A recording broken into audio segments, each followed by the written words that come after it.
Thanks everyone for joining us again. Everyone. It's really good to have this wonderful energy and to see people reconnecting over space at least. This is not the full cohort gathering, so we don't have the depth of engagement. We're not spending the time because people are also Zoom fatigued. We wanted to keep today's meeting to under 2 hours. So our intention really is to provide a check-in opportunity and just to give people a sense of what's happening around the landscape. And if they see something interesting, to reach out to others, connect with them, learn from them, learn with them, share with them. Unfortunately, we're only going to allow around 45 seconds, and then we're going to move on to the next one. So if it comes up, you can just say who you are, and then share one thing that's not on the slide that you feel that needs to be shared. So I'm going to share my screen now. Okay, and we get 45 seconds starting with Wayne. Yeah, so we've gone into lockdown, out of lockdown, and into lockdown again, and now we're coming out. So I think our challenge has been, like so many of you, it's the pivot in and out of online hybrid. We've delayed our start by a month to hopefully settle things before then. So this is everything we've been talking about, so I don't think I'll say more about that.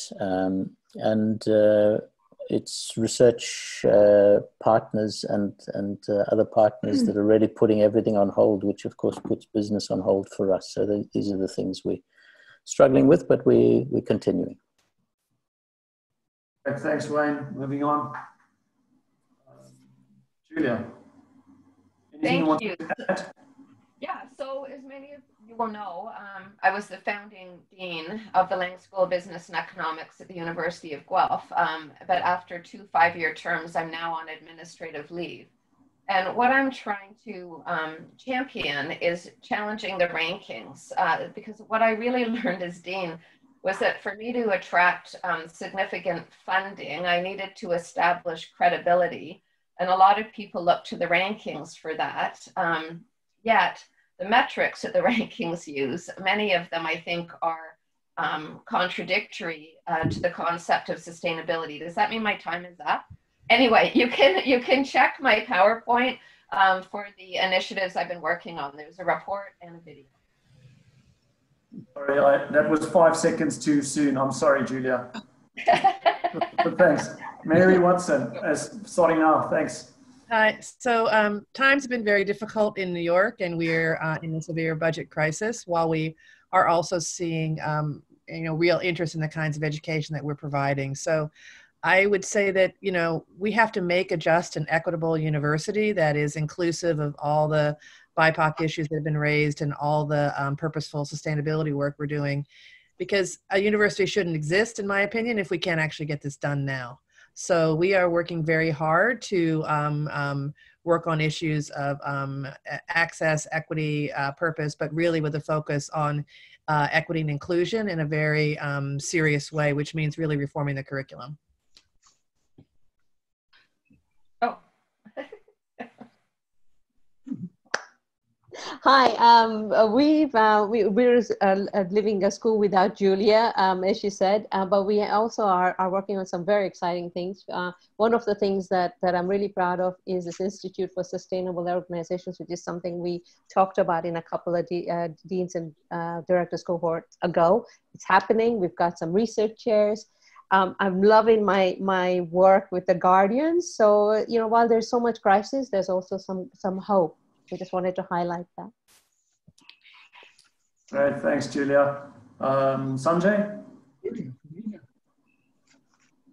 So Sanjay couldn't be here with us today, but he sent this reflection. No, I can be. I know he's here with you. Oh, wonderful, wonderful. Yeah, so I don't want to talk about the massive fiscal crisis we have, but anyway, a lot of that relates to the undergraduate program for the humanities and the liberal arts, but the business school enrollments are fine, which doesn't mean anything because we face the financial crisis anyway. But for a sustainable innovation MBA program that many of you are familiar with, this is the year. you know, I didn't know. I don't know what the factors are, but we've had over 300 applications. We could have accepted 150 outstanding students, but because of CDC guidelines and social distancing, for those of you who were here for the Dean's Cohort in the Keller room, we could only put in 45. So we have brought in 45. 32 have been deferred to next year. So the time has come and the students are very focused on social justice. And that's what we are focusing on. Sanjay, you can send those applications to us. We'll be glad to take them. Yeah. Absolutely. Absolutely. You know, they just want to come here. They're happy to defer to next year for us. Thanks, Annalena. Thanks, John. I will comment on two things previously talked about in the Deans and Directors cohort. So what's going on with the initiative to label our courses at the School of Business and Economics with the UN SDGs while we were renewing our curriculum for the next 3 years, or starting right now. Right now we have 57 courses with short descriptions of what this course is doing to somehow promote certain or some SDGs. Another thing is about the Finnish universities as a whole. So from the national level, I'm part of a group building or writing principles for the universities. Right now, we're in the finishing stage with 12 commitments or goals in 4 different areas. Things like all Finnish university students will have basic course in sustainability and similar. Thanks. Thank you, Annalena. I don't know who from George Mason would like to share. So you can see that we launched our Business for a Better World Center this year, and that's our vision and mission. We're excited to have 4 new initiatives. One is an Impact Fellows program, which is a 2-year cohort program for incoming students who are underrepresented in business. We have 30 this fall. And the second is a social incubator, which builds on our Honeybee initiative. And go, Anne. We also have 2 initiatives that are related to the Business Roundtable statement. Can you hear me? Yeah. Okay. 2 initiatives related to the Business Roundtable statement on the purpose of the corporation being to develop or to build value for all stakeholders. So we're creating a stakeholder roundtable where we'll bring together stakeholders of institutions. So, you know, leaders, customers, employees, communities, the planet. I don't know how we get the planet there. And then also we are working on building out a framework around stakeholder value creation and thinking about what really needs to happen to make these things come to life, and building an index for companies so that they can see how they're performing against that metric of stakeholder value creation. Thanks. Thanks, Anne. And we're moving on to Cheryl at Babson. Yeah, just real simply, at a time that everything's unpredictable, we were given a gift to create a new school called the Arthur M. Blank School for Entrepreneurial Leadership, putting really deep roots into entrepreneurial leadership. So on the one hand, we're really excited about this new energy coming in to create a new school, not a new division. And on the other side of it, we're doing like everybody else. We're managing to do a better delivery online with hybrid models. And what we're also observing, which I said earlier, is the co-curricular side, which is pretty robust at Babson in terms of experiential learning, has been really quite amplified online. We've actually been able to do a lot more around the UN SDGs and a lot of co-curricular activity. We have more attendance by people online than we actually did face-to-face because they actually have the time, since co-curricular is usually discretionary efforts. Great, thanks so much. Is Stephanie on the call? I'm not sure if she's joined us. No, I don't think Stephanie's made it onto the call. Okay. Is there anyone from Deakin? I think they may be joining us tomorrow morning. Just check. Yeah, they're probably all fast asleep. In any case, you have the update there. Or is there someone? Sorry. Did I just hear someone? No, okay. Kathy, I think I saw Cassie. Yes. So we have really been enjoying the time. We've initiated a whole new responsible leadership badge program for involving the students extracurricularly. And there are 4 competencies: sustainable mindset, personal resilience, professionalism, and diversity, inclusion, and social justice. And so I've really enjoyed working with my team to put all of this together and roll it out this year. That's been really fun. Our regional SDG dashboard project is progressing really well. David has been meeting with a number of people in Northeast Ohio, from foundations, nonprofits, for-profits, and getting some great support behind that. And we're doing just great as a college.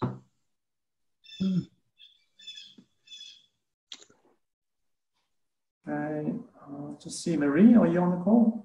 Yep, I'm still here. Oh, there we go. There we go. Yeah. So in 45 seconds, I just say I'm very happy that we will now start the roundtable forum we planned for. There will be a small group with 4 professors from various disciplines and 6 CEOs or equals that will discuss kind of the joint challenges for society. And this, we're really looking forward to see that interaction and what can come from it. And also that we can have a solid research project on the effects of our work with integrated sustainability perspective in education. What's not here, and I would like to add, is also that we are working quite intensively, a group at the school with SDG8 on economic growth and good working conditions. On the kind of, we are tasked by the International Association of Universities. So we are taking a lead there, and it's interesting and challenging to see how could business schools address the complicated issues of economic growth compared to the rest of the sustainability challenges. Thanks so much, Marie. And maybe just to make 2 connections for later, of course, you may have seen what Hannah-Lena wrote about SDG8 on our blog. Yeah, yeah. And I'm also thinking of the upcoming Deans Cohort meeting, which is a CEO and Deans Roundtable in November, hosted by UNFAP Management School. So maybe that links to your Noreen Sharp, I think you. Yeah, Noreen, thank you. Yeah, so being at the epicenter in New York, one of our main challenges has been recruiting undergraduates. However, similar to what Vermont and others have experienced, our graduate enrollments are up. We did already have 3 graduate programs online. I think the challenge for us regarding sustainability in the SDGs is that we've had to pivot and really spend enormous time and resources on moving some other additional graduate programs online and training for faculty. And so some of the revisions of our undergraduate curriculum that relate to sustainability have been placed on hold. And we're now resurrecting those, and hopefully we'll be moving those along this fall. Thanks so much. Moving on, Mary. Yes. Yeah, there's Mary. Yes, I'm here. I want to just really call out the first item on this slide, and you can look at the others. We had a couple of students in the sustainability class that got so excited about sustainability, they decided they were going to get the university involved in the STARS ranking program, and they were going to just take this and run with it. We had to do a little pulling back because they were trying to run ahead of the university, but because of what they did, they got the university thinking differently about sustainability. And so our first ranking came in as a bronze star, and that was about the university having had a lot of effort to move forward on the sustainability front. So we know that's going to only increase. Just a few other things on here, I think, are the lessons that we've learned from the pandemic that we'll take forward, like design of our new building, which is going to be completed by fall 2022. This all has caused us to rethink some things in the building, how we're going to even have traffic flow, how we're going to have room for social distancing should that take place. Across our 5 campuses, we will continue using more virtual meetings. We're going to require faculty to use their learning management system, so if we have to move online, we can do it faster. And the big thing is we've also got our faculty engaged with more regional businesses, and one of those efforts will move towards talking about sustainability with the businesses because the faculty member leading it is very passionate about that and has helped us ensure that we have that focus in our strategic plan. And so when I was at the meeting in Vermont, we were so far from this. So we're excited that we are finally having the conversation, using the language, and moving in the right direction. Thanks. Eunice? The part of what we say, we're all in this together, beyond the students and the faculty members, which needs development program. We're also looking at our partner industries And I'm referring to the partner industries in aviation, hospitality, and tourism. And so we're able to come up with this free platform called Future Skills 101, and a couple of faculty members did that with me. And we're able to come up now with our online classes, which is free, so that not only skills are given there, but also some modules for promoting mental health, because a lot of these people were displaced because of the pandemic. And later on, they'll be the one training our students when they go to the ground, when everything is allowed already for interaction. So we want to keep our industry players and our industry partners still in their proper mental state, and skill set are still all right. So we have that platform for free learning. Wonderful, thanks. Thank you so much, Eunice, for sharing, and for everyone for sharing also in advance some of those slides. I would like to, at this stage, before we move into considering the all of us question, I'm going to hand over to Claire Maxwell, just to share some thoughts on different modes of operating. And some of you that have been part of the cohort up till now will be familiar with some of this thinking, but it may be a useful reminder. So Claire, without any further ado, I'm just going to hand over to you. Thank you very much, John. I'll keep this very brief because it is known to so many people who are on the call, but also it's important, I think, for those of you who are new to this experience, that we share something about one of our modes of operating. So as we've just experienced, one of our intentions every time we meet is to deepen our connection to both our individual and our collective actions. Action is at the heart of our community. And we recognize the critical importance of what we term three modes of operating: that of thinking, that of feeling, and that of will or action.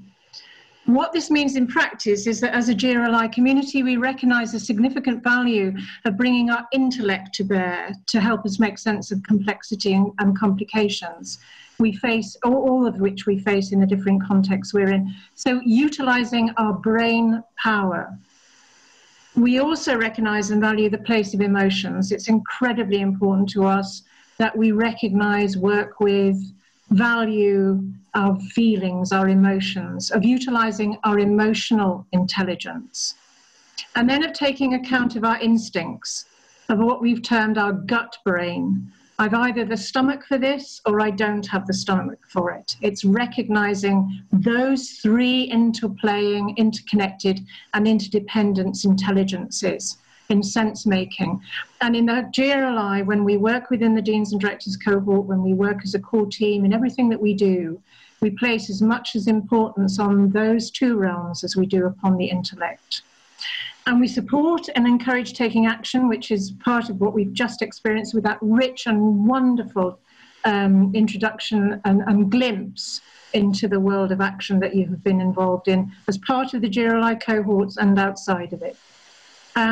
We support everyone, including ourselves, walking our talk, being willing to not only sit in our current environments, but to be practitioners, encouraging development through innovating with others.